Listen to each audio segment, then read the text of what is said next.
Hi guys, what's up and welcome back to my channel. Today we are going to be talking about all of the books that I read in January. I think I read 11, which is a really good month for me. So I'm very excited to tell you about all of them. I of course did a 24-hour reading vlog this month, which definitely helped the amount of books that I read. So I'll leave that linked down below in the description. We are going to go ahead and get started. The first book I read this month, I actually listened to it on the way home from Florida, was Mad About You by Mahari McFarlane. I'm so sorry if I pronounced that name incorrectly. This book is about Harriet and Cal, and Harriet is getting out of a really bad relationship and she kind of needs somewhere to live, and Cal is renting out a room. So it's forced proximity. It's supposed to be, in what I read in the description of this book, it very much sounded like a romance. I don't think it is a romance, in my opinion. I think it is more women's fiction. It deals more with the struggles that Hadley has had, and it definitely has some trigger warnings for abusive relationships, and so it talks more about like her overcoming all that than it does her and Cal's relationship. I feel like the relationship between the two of them just was kind of thrown in there, especially toward the end.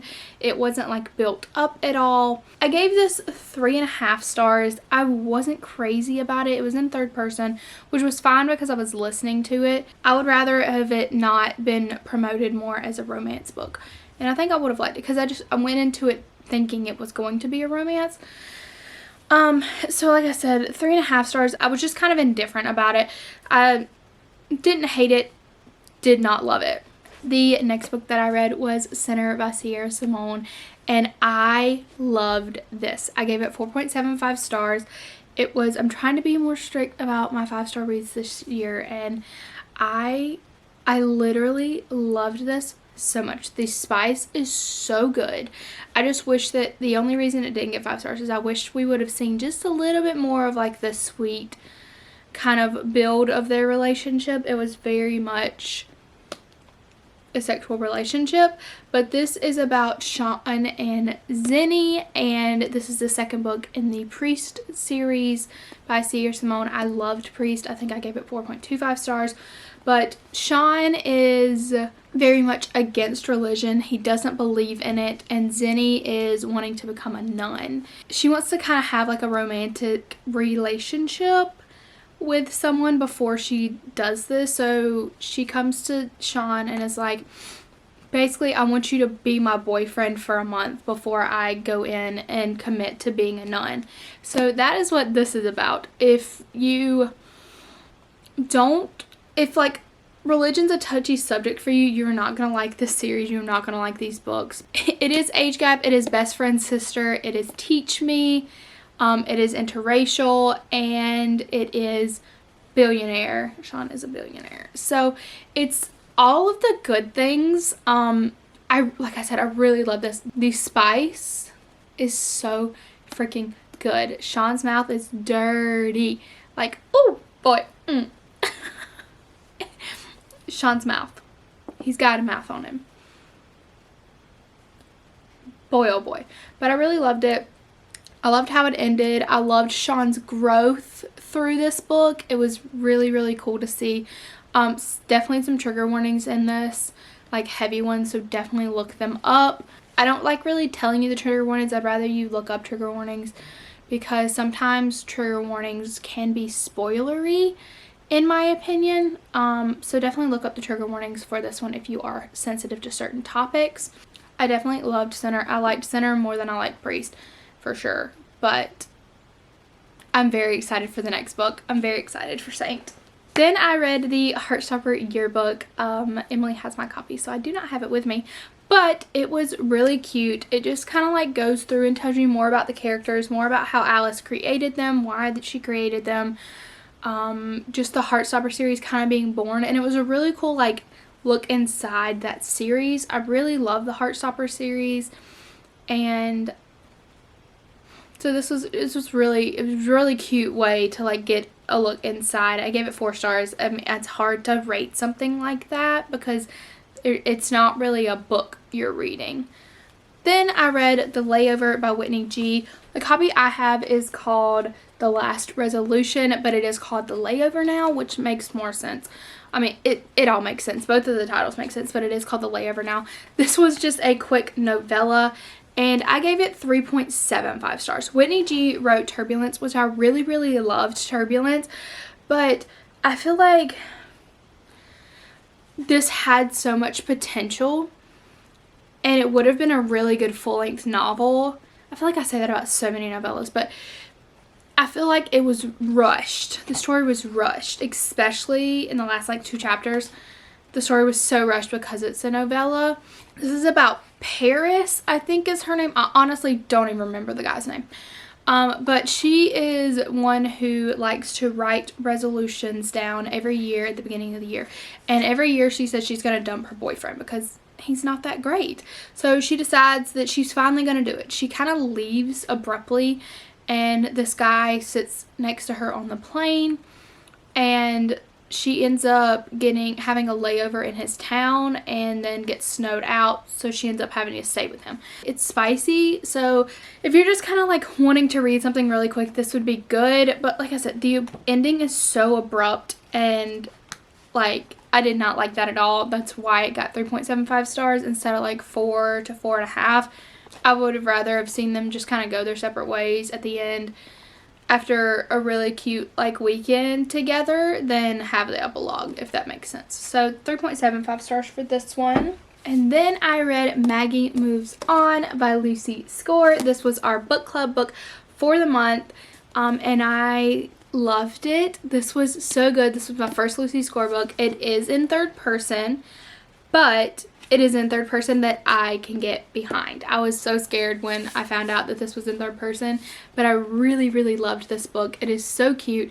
This is about Silas and Maggie. Silas is so freaking cute. He is very forward of the fact that he is interested in Maggie, and Maggie is having nothing to do with it. Maggie is a YouTuber, and she flips homes and records and posts the entire thing on YouTube. It is very like HGTV. So Maggie finds this old home that she has a connection to. You find out at the beginning she has a very small connection to this house, and you slowly figure out why throughout the book. Silas is actually the landscaper that she hires to help her redo this house. So it's a little bit of forced proximity. It's a smaller town. It's definitely He Falls First. And I loved this. The side characters in this are phenomenal. All of the characters are. It's got like a side story of like mystery, which is so fun. That was a really cool side plot that I really, really loved. It's so funny. Like the characters are hilarious. Like it had me laughing multiple times out loud. Like one of the reason that we picked this up is it says fast-paced, fun, and full of Gilmore Girls worthy banter, and I 100% agree. I think this is fantastic. I really, really love it. I would have loved to have seen this, like it gives you like an update of where everybody is at the end of the book, and I would have liked to have seen some of the other characters get their own book. I think that would have been really cool. But really loved Maggie Moves On. I gave it 5 stars. Definitely check this one out. It was fantastic. Now we're going to talk about one of my favorite books that I have ever read.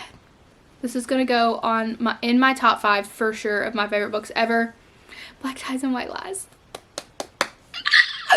I've talked about this book so much. I literally, like if you've talked to me in the past 2 weeks, I haven't shut up about this book. I've probably told you that you need to read it.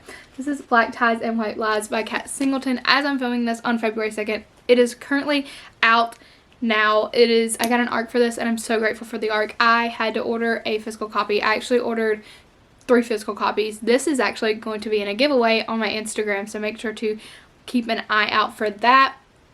But Black Ties and White Lies, this is about Margot and Beck. So our main girl, Margot, works for this company. She is a graphic designer. She's an artist, which we love to see. And then Beck is a billionaire. We love a billionaire romance. Love it.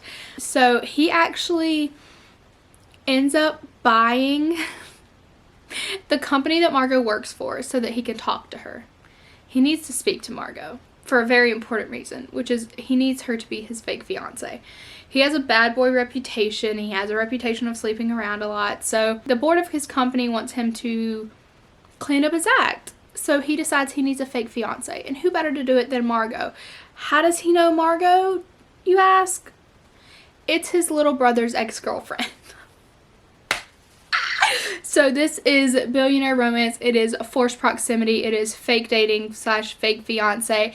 It is one bed. It is ex-boyfriend's brother. I can die happy. This book was so good. The spice, y'all, the spice. There is 5 straight chapters of spice in this book. 5 straight chapters. There's a desk scene that you need to read. Trust me, you need to read it. If you like spice, you're gonna love this book. If you like billionaire, you're gonna love this book. This is our book club book for the month of February, so make sure to join it down below so you can read Black Ties and White Lies with us.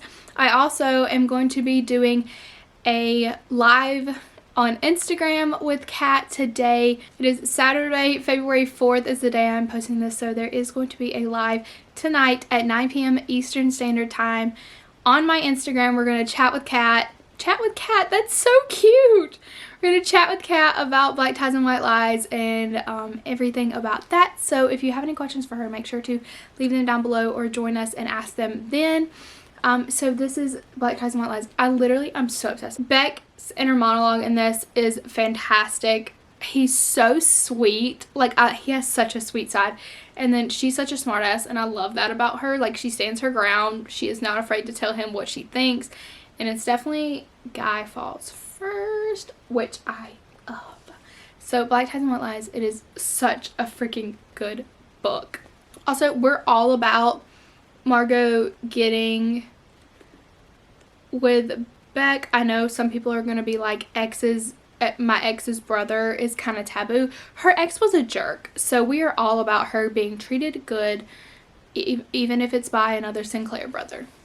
Just saying. Alright, and then I did my reading vlog, which I read 3 books and then like 3/4 of one. We're going to talk about that one because that's a whole thing.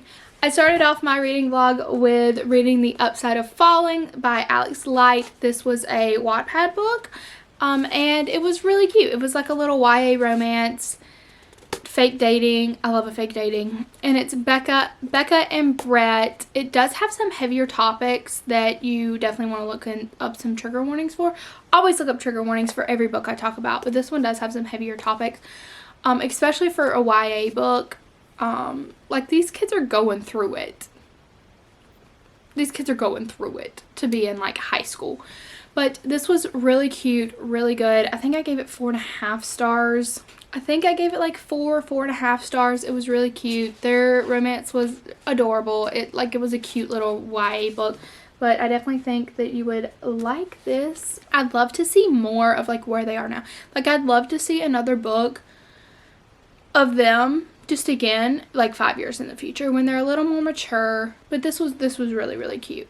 Becca's kind of like the outcast and Brett is the football player, and so Becca lies and says she has a boyfriend to her ex-best friend to try to impress her, and then Brett is lying to his dad about having a girlfriend because his dad thinks that he spends too much time thinking about football, but his dad also wants him to succeed at football and wants him to focus on nothing but football. So Brett and his dad's relationship reminded me a lot of Dan and Nate from One Tree Hill, except Dan's not the dad is not as bad as Dan. Like, not as bad of a human as Dan, but so this was a really cute little romance. Then I read Nick and Charlie, a Heartstopper novella. Emily also has this one, but it was so cute. I loved getting to read like a true like novel format for Nick and Charlie and being in their heads like that, because I've only seen them in graphic novel format, so it was really cool to be in their heads. It's dual POV, and I felt like, in my opinion, they kind of felt like journal entries, the chapters did, the way they're written, which I really, really enjoyed. I really loved this. I think I gave it 4.5 stars. There is some conflict, but it was really cute. I really liked it. And then I read Hot Asset by Lauren Lane. This is a billionaire romance, and It is about Ian and Laura. Ian is, like I said, he's a Wall Street guy. Laura is actually investigating Ian for insider trading. And so that is a big part of this storyline, is her like investigating him, and they kind of like fall for each other slowly. It's like, this wasn't my favorite billionaire romance I've ever read. I feel like it kind of was just like, and we're kind of flirting and now we're really interested in each other. I wasn't like crazy about it, but I'm very interested in the other books in this series. The ending is kind of abrupt again, like the epilogue or whatever is kind of like, we just kind of need to wrap this all up, so here's how we're gonna do it. I would have rather have seen like a quarter of this book not exist, and for us to get more of like them after they decide to get together, between that point and the epilogue. I would rather have seen more of that and that build up than the way that it was done. Does that make sense? Maybe not, but I think I gave it 4 stars. It was cute. I am interested in reading more. And then, okay, let's talk about, this was the last book that I finished this month, but we're going to talk about it anyway. It is A Brooding Bodyguard by Angela Casella, something like that. I'm not real sure. I tried to read this during my reading vlog, ended up stopping it when I was at like the 70% mark because I was just struggling to get through it, and then started How to Sit and finished it. And to be 100% honest, I struggled the rest of the way through it. It is about Rafe and Sinclair. Sinclair is a movie star and she has a stalker. So she's fake dating this guy named Edgar. He is also famous. He has his own TV show. And so she's fake dating this guy to try to like make sure her image stays good. But she also, like I said, she has a stalker. So Rafe is hired as her bodyguard. Can you see where this is going? She's going to fall for her bodyguard. Whoa. Hello. This was the first Bodyguard romance that I read, and I hated it. The stalker storyline is the only reason that I finished this book, and I was disappointed with the end of it. So, finding out who the stalker was, I wasn't sold on their relationship. I was not sold. I don't think that they were good together. Or that they really, I think it was more of an infatuation than it was them being in love with each other. I didn't care for the side characters that much. I was not into it. I was very frustrated with like the cop that's supposed to be like taking on her case and trying to find her stalker. Like, he just pissed me off. I hated it. To be 100% honest, I hated it and should have DNF'd it and not have wasted my time reading as much of it as I did. I finished it. I like skimmed the dialogue of the last 20% of it, but I didn't like it at all. So do not recommend. I'll probably give it 1 or 2 stars. I'm not 100% sure. I got it as an ARC, so I don't know. But I was not about it. I feel like it was one of the first like romance books that I was just like not into at all. But the last book that I'm going to tell you about is going to make up for all of that. All of that suffering that I went through for A Brooding Bodyguard was made up for by Final Offer by Lauren Asher. I received this as an ARC, which is like literally insane. Thank you so much to Lauren, and thank you so much to Valentine PR, because I cannot. I loved this book so much. This is about Cal and Lana, and this is the 3rd book in the Dreamland Billionaire series after the fine print and terms and conditions. Y'all know how much I love this series, how much I absolutely adore the fine print. I talk about it all the time. It is one of my top recommended books ever, and this is the 3rd book. I really didn't know how to go into this. I didn't know what to expect. I feel like I don't remember a lot of Cal in the other books. I remember him being like, he was giving golden retriever energy, which totally makes sense. I completely agree. But you kind of get to see a darker side of Cal in this. There are heavy trigger warnings in this book, one being alcoholism and addiction. So make sure to look those up. Some of the main tropes in this book, I'm not even going to tell you. Like, go into this blind, but look up trigger warnings, please. I will try to leave them linked down below. I think Lauren has a direct link on her website. I have a reading vlog for this, so I will be posting it after this video where I will give my like more cohesive thoughts. Like, I literally could not put into words how much I loved this book. It was so good. It was the perfect wrap up to this series, and Rowan and Declan were so funny in this book. Like, seeing this other little side of Declan was so great, and it made me appreciate him more because I love Rowan. Rowan was my favorite from the moment I opened the fine print. I didn't connect with Declan as much. I loved Iris, but Cal and Lana, I love them so much, and Cal's definitely my favorite guy. He's so sweet, but like, watching him struggle, I just can't. It was so well written, and Lauren did absolutely fantastic in my opinion with this series, with this book. I'm so sad that it's over, but I can't wait to see what she does next. You get a little sneak peek at the end of Final Offer as to what might be coming next, but this literally was absolutely incredible. 5 stars over and over again. I can't believe that I got to read that book before it came out. But anyway. Oh god, it was so good. So that was the books that I read this month. I think I covered everything. That sounds about right.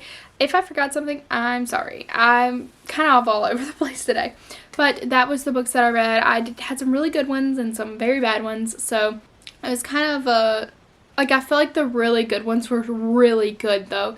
Like, the 5-star ones that I had, the 3 5-star ones that I had were literally so good that it made up for the bad ones that I read. So thank you so much for watching this video. If you're not already, make sure to subscribe down below, and make sure to follow me on all of my social medias. Remember that I am doing that live with Kat tonight at 9 p.m. Eastern Standard Time on Instagram. So thank you so much for watching this video, and I'll see you next time. Bye!